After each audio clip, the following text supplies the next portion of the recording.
Oliver was 20, but in many ways he behaved like a child addicted to his screens. For hours each day, he would bury himself in his mobile phone, scrolling endlessly through social media feeds, watching endless YouTube videos, and messaging his friends. The world around him, the real, tangible world, seemed to fade into the background, ignored and unnoticed.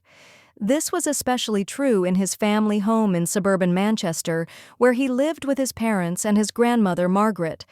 Margaret, now 74, was a woman of old values. She had raised her own children with care and discipline, believing that respect, responsibility, and connection were essential. Watching Oliver's addiction to his phone gnawed at her heart. It was clear to her that the boy she once knew, the curious, bright grandson, was slipping away behind the glowing screen. One quiet morning, Oliver was sprawled on the living room couch, headphones in, thumbs dancing rapidly over his phone screen. His entire focus was on a viral video of a prank gone wrong. The sound of his laughter echoed faintly through the room, but he was completely cut off from his surroundings. Margaret approached him, holding a tray with breakfast. "Oliver, dear," she said gently, "could you please come help me set the table?" Oliver barely lifted his eyes, nodding slightly without any real intent to move. "In a minute, Gran," he mumbled. But in a minute never came. Margaret sighed, placing the tray down on the kitchen counter. She wiped her hands on her apron and looked at Oliver's face bathed in the blue glow of the phone screen. This wasn't just a passing phase anymore. It was something more serious. Later that day, Margaret was chopping vegetables in the kitchen when she dropped a glass jar. It shattered on the floor and the sharp noise pierced the quiet house. Margaret expected Oliver to get up and help, or at least to look up, but he didn't even flinch, not a single glance. The loneliness in her chest grew heavier. She moved to the living room with an old photo album, hoping to catch his attention and perhaps spark some conversation. "Look at this, Oliver," she said softly, opening the fragile pages to a picture of a young woman with dark hair and bright eyes. "That's your mom when she was your age." Oliver barely glanced over the top of the phone screen. "I'm busy, Gran," he said dismissively, almost like an afterthought.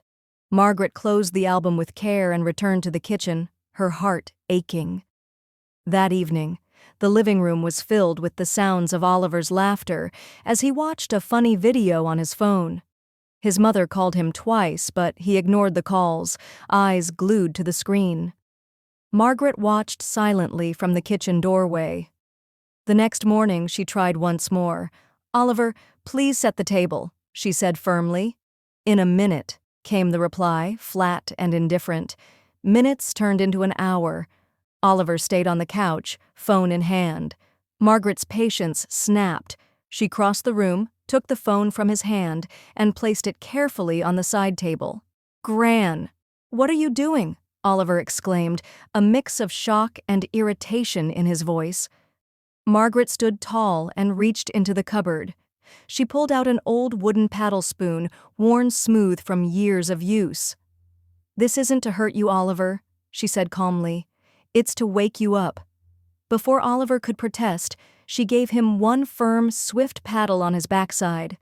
Oliver froze, shocked not by the sting, but by the sheer unexpectedness of the gesture. Margaret's voice softened, but there was steel in her tone. "You're 20, not 2. But this thing in your hand," she pointed to the phone, "is turning you into a stranger. I'm not punishing you. I'm reminding you to look up, to live, to connect before it's too late." That evening, Oliver sat quietly at the kitchen table, his phone untouched. Margaret poured 2 cups of tea and sat beside him.